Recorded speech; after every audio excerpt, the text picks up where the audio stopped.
The moment of enlightenment passed, but the world did not know yet.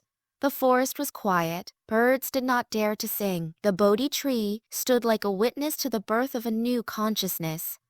Buddha opened his eyes for the first time as an awakened being. No fear, no desire, only a deep, boundless compassion.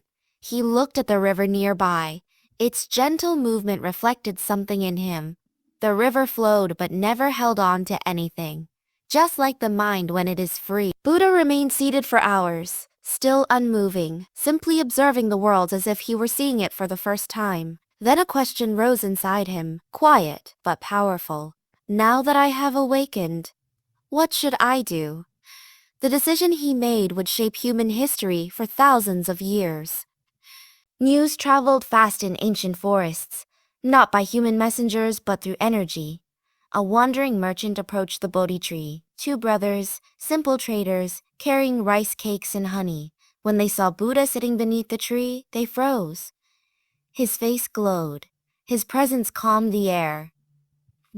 They felt as if they had stumbled upon something holy, something impossible to put into words. The merchants bowed. They offered him food. Not knowing he had not eaten in days, Buddha accepted with gentle gratitude.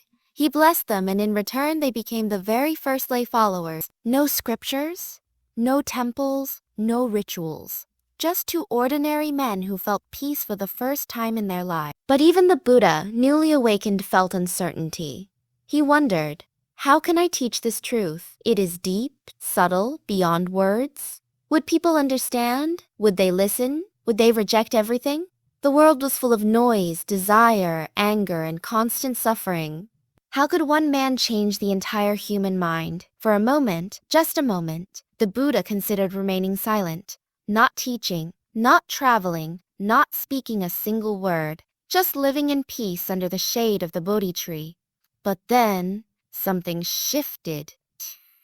He remembered all living beings, not their bodies but their pain. He saw children crying, mothers breaking, old men dying without wisdom, people chasing pleasures that would never truly heal them, and he knew staying silent was no longer an option. Compassion pulled him forward. There was a world waiting for him. At that moment, Buddha stood up slowly. For the first time since his enlightenment, his shadow stretched across the forest floor. It was the first step in a journey that would reshape civilizations.